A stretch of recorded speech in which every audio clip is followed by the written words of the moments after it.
Remettons nos vies au soleil de Dieu. Viens changer nos cœurs. Jésus-Christ, tu viens nous sauver. Bonjour. Nous sommes rassemblés au nom du Père et du Fils et du Saint-Esprit. Amen. La grâce de Jésus-Christ, notre Seigneur, l'amour de Dieu le Père et la communion de l'Esprit Saint soient toujours avec vous. Alors oui, l'amour de Jésus nous bouleverse, nous transforme, nous donne la vie. Nous l'avons vu en cours de la fin de semaine avec la parabole du Père miséricordieux, de cet homme qui a 2 fils et qui va les aimer de toute son âme, de tout son cœur, de toutes ses forces, mais chacun d'eux va répondre différemment à cette invitation. Quand on découvre l'amour du Père pour nous, quand on découvre l'amour du Christ pour chacun de nous, eh bien nous aussi, nous pouvons avoir le cœur bouleversé. Nous approchons de plus en plus du terme de notre carême. Nous approchons de plus en plus de la fête de Pâques. Nous savons par où cela va passer, mais laissons ce soleil de Dieu nous illuminer le cœur et continuons dans la joie. Au début de notre célébration, reconnaissons que nous sommes pécheurs, reconnaissons que nous avons besoin de cet amour, de nous rappeler l'amour que Dieu a pour chacun de nous. Seigneur, prends pitié. Ô Christ, prends pitié. Seigneur, prends pitié. Que Dieu Tout-Puissant, dans son amour, nous montre encore une fois sa miséricorde, qu'il nous pardonne tous nos péchés et nous conduise à la vie éternelle. Prions le Seigneur. Dieu qui renouvelle ce monde au moyen de tes sacrements, fais que ton Église progresse par ses biens du ciel et ne manque jamais de tes secours ici-bas. Par Jésus le Christ, ton Fils, notre Seigneur et notre Dieu, qui règne avec toi dans l'unité du Saint-Esprit, maintenant et pour les siècles des siècles. Amen.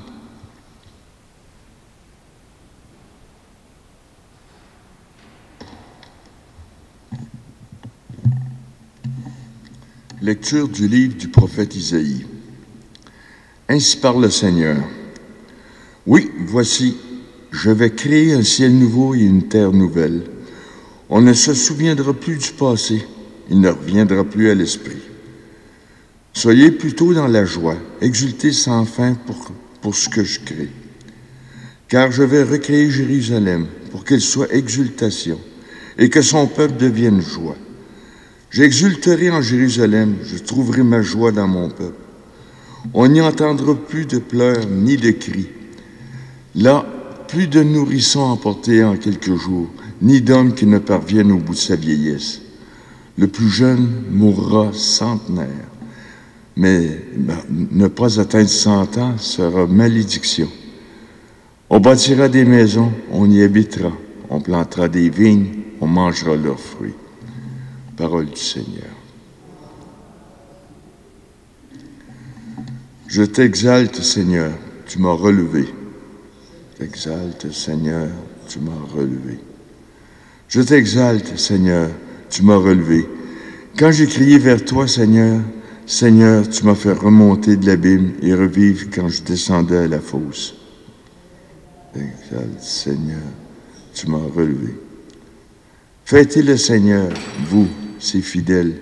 Rendez grâce en rappelant son nom très saint. Sa colère ne dure qu'un instant, sa bonté toute la vie. Avec le soir viennent les larmes, mais au matin, les cris de joie. Exalte, Seigneur, tu m'as relevé. Et j'ai crié vers toi, Seigneur. J'ai supplié, mon Dieu. Tu as changé mon deuil en une danse. Que sans fin, Seigneur, mon Dieu, je te rende grâce. Exalte, Seigneur, tu m'as relevé.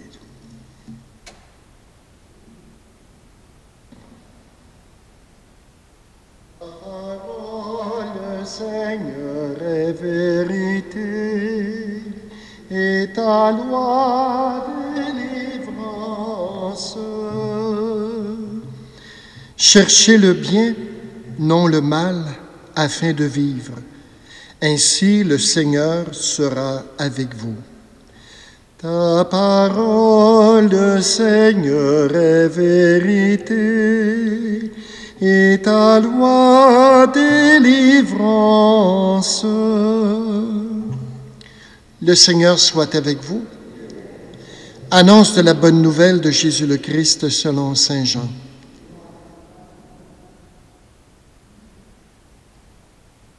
Après avoir passé 2 jours chez les Samaritains, Jésus partit de là pour la Galilée.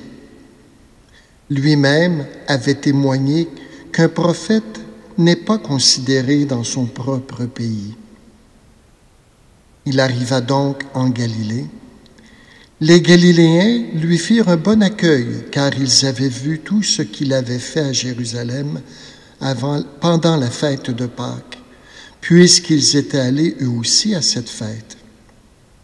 Ainsi donc, Jésus revint à Cana de Galilée, où il avait changé l'eau en vin. Or, il y avait un fonctionnaire royal dont le fils était malade à Capharnaüm. Ayant appris que Jésus arrivait de Judée en Galilée, il alla le trouver. Il lui demandait de descendre à Capharnaüm pour guérir son fils qui était mourant. Jésus lui dit, « Si vous ne voyez pas de signes et de prodiges, vous ne croirez donc pas. » Le fonctionnaire royal lui dit, « Seigneur, descends avant que mon enfant ne meure. » Jésus lui répond, « Va, ton fils est vivant. » L'homme crut à la parole que Jésus lui avait dite, et il partit. Pendant qu'il descendait, ses serviteurs arrivèrent à sa rencontre et lui dirent que son enfant était vivant. Il voulut savoir à quelle heure il s'était trouvé mieux. Ils lui dirent, c'est hier, à la 7e heure, au début de l'après-midi, que la fièvre l'a quitté. Le père se rendit compte que c'était justement l'heure où Jésus lui avait dit, « Ton fils est vivant. » Alors il crut, lui, ainsi que tous les gens de sa maison. Tel fut le second signe que Jésus accomplit lorsqu'il revint de Judée en Galilée. Acclamons la parole de Dieu.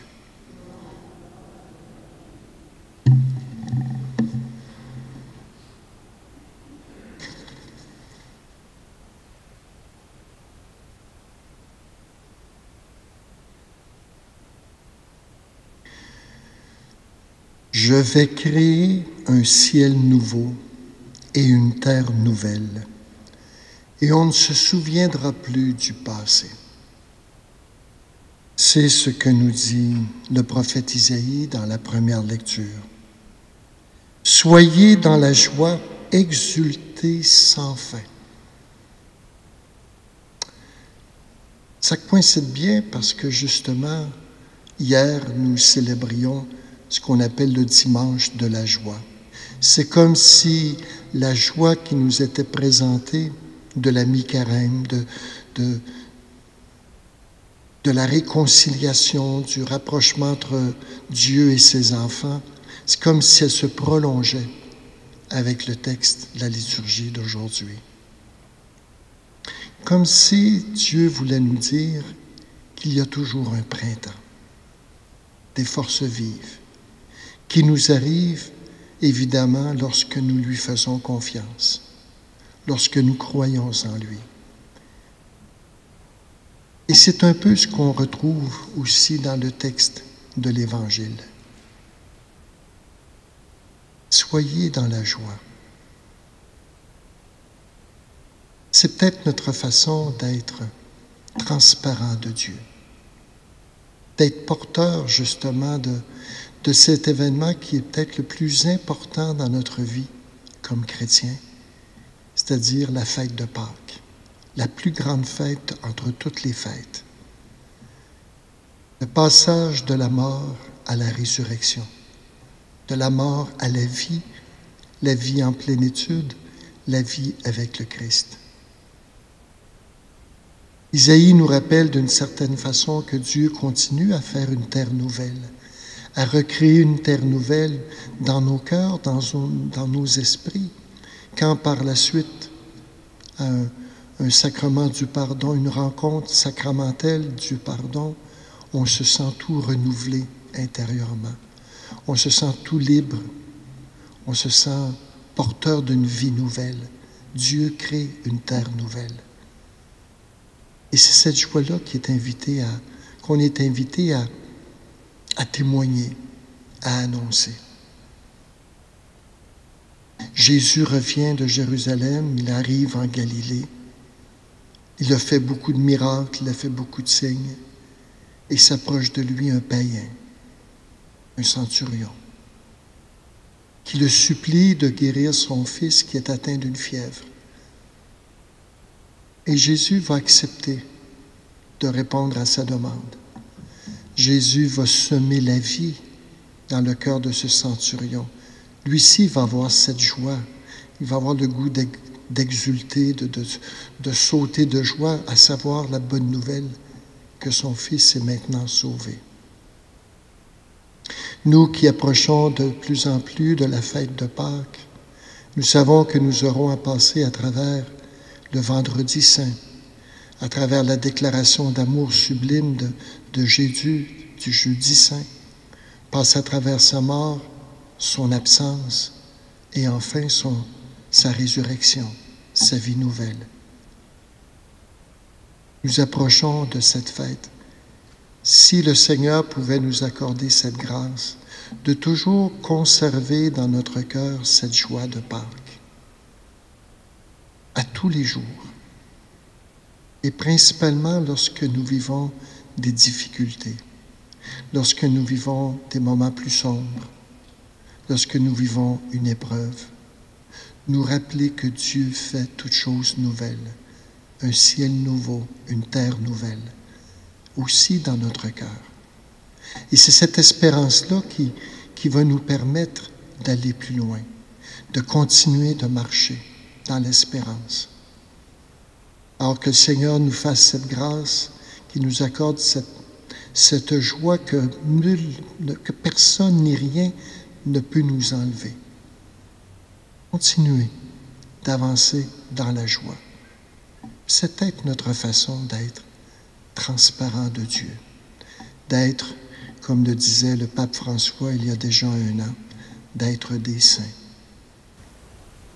Transparaître la joie de Dieu, la joie de la résurrection, de l'amour qui l'emporte sur la haine, du pardon qui l'emporte sur l'offense, de la vie qui l'emporte sur toute forme de mort. Amen.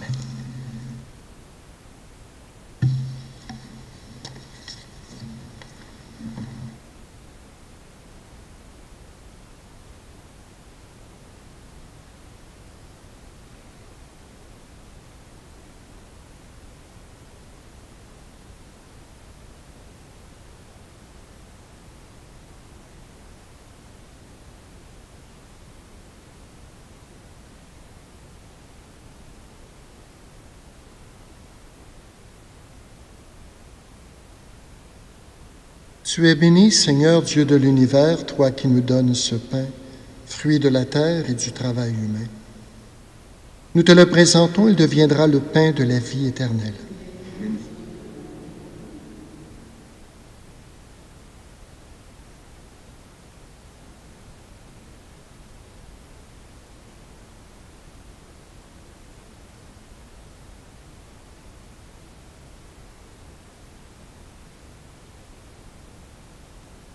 Tu es béni, Seigneur Dieu de l'univers, toi qui nous donnes ce vin, fruit de la vigne et du travail humain. Nous te le présentons, il deviendra le vin du royaume éternel.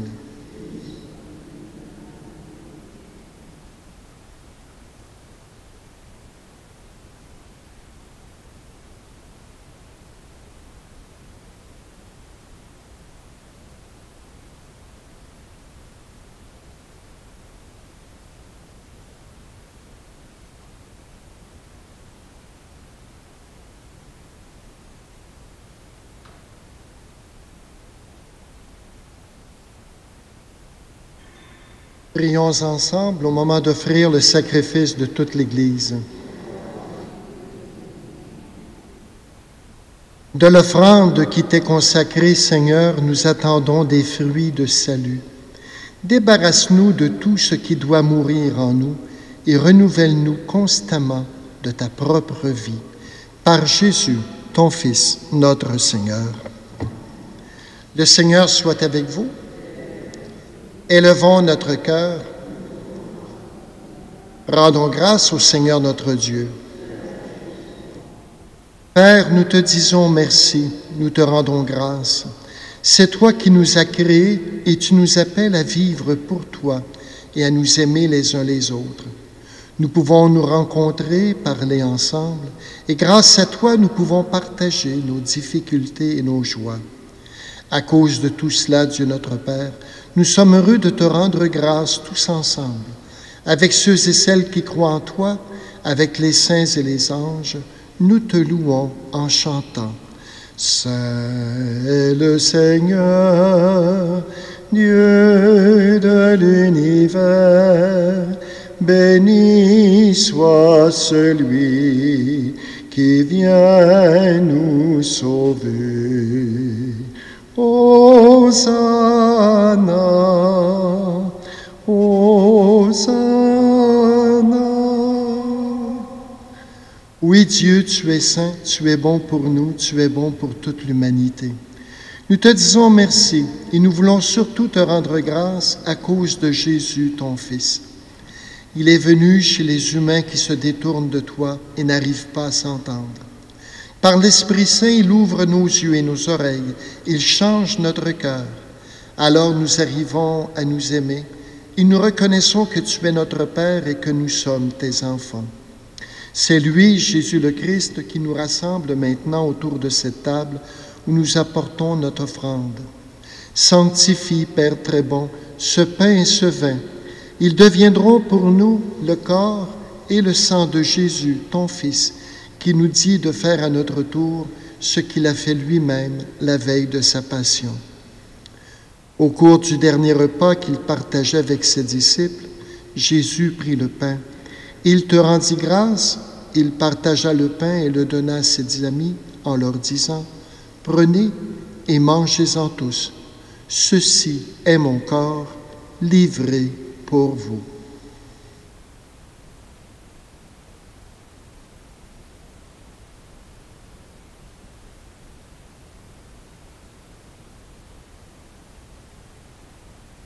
Il prit aussi la coupe de vin. Il te rendit grâce et la donna à ses amis en leur disant, « Prenez et buvez-en tous, car ceci est la coupe de mon sang, le sang de l'alliance nouvelle et éternelle, qui sera versé pour vous et pour la multitude en rémission des péchés. » Il leur dit aussi, « Vous ferez cela en mémoire de moi. »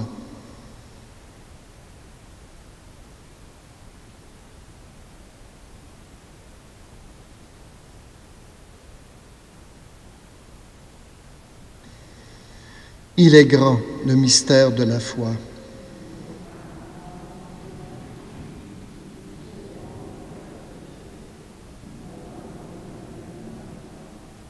Voilà pourquoi nous sommes ici, rassemblés devant toi, Père, et tout remplis de joie, nous rappelons ce que Jésus a fait pour nous sauver. Dans cette offrande qu'il a confiée à l'Église, nous célébrons sa mort et sa résurrection. Père du ciel, accueille-nous avec ton Fils bien-aimé.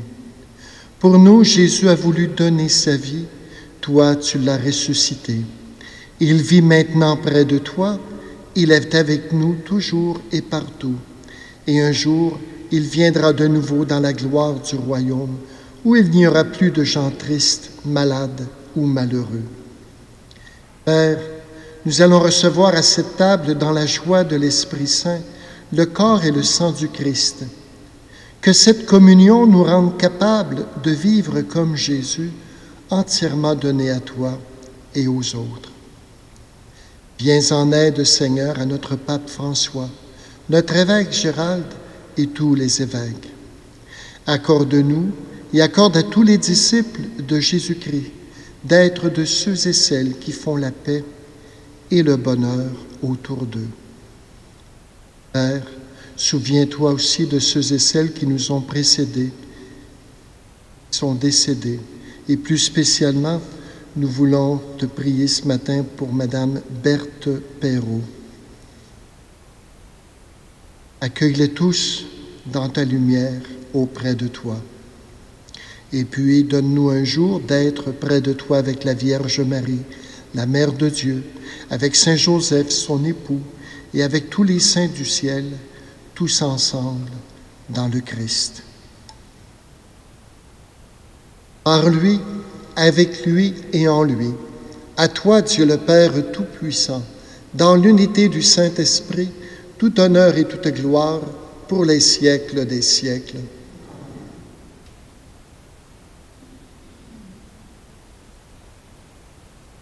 Unis dans le même esprit, redisons avec confiance cette prière que Jésus lui-même nous a enseignée. Notre Père, qui es aux cieux, que ton nom soit sanctifié, que ton règne vienne, que ta volonté soit faite sur la terre comme au ciel. Donne-nous aujourd'hui notre pain de ce jour. Pardonne-nous nos offenses, comme nous pardonnons aussi à ceux qui nous ont offensés. Et ne nous laisse pas entrer en tentation, mais délivre-nous du mal. Délivre-nous de tout mal, Seigneur, et donne la paix à notre temps. Par ta miséricorde, libère-nous du péché. Rassure-nous devant les épreuves. En cette vie, nous espérons le bonheur que tu promets et l'avènement de Jésus le Christ, notre Sauveur.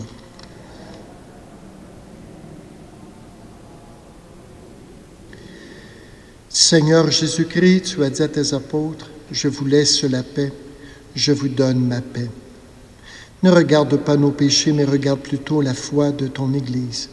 Et pour que ta volonté s'accomplisse, donne-lui toujours cette paix et conduis-la vers l'unité parfaite, toi qui règnes pour les siècles des siècles.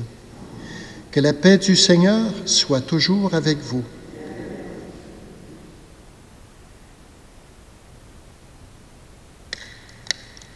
Agneau de Dieu, qui enlève le péché du monde, prends pitié de nous. Agneau de Dieu, qui enlève le péché du monde, prends pitié de nous. Agneau de Dieu, qui enlève le péché du monde, donne-nous la paix.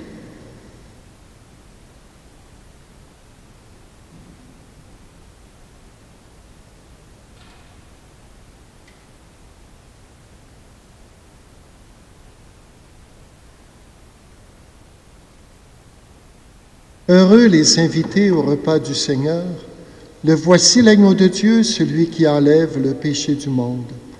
Seigneur, je ne suis pas digne de te recevoir, mais dis seulement une parole, et je serai guéri.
Seigneur, que cette communion répare nos forces et nous fasse revivre, qu'elle nous sanctifie et nous conduise aux biens éternels. Par Jésus, ton Fils, notre Seigneur et notre Dieu, qui règne avec toi dans l'unité du Saint-Esprit, maintenant et pour les siècles des siècles. Le Seigneur soit avec vous, et que Dieu Tout-Puissant dans son amour vous bénisse et vous garde, le Père, le Fils et le Saint-Esprit. Allons dans la paix et la joie du Christ. Bonne journée à vous tous.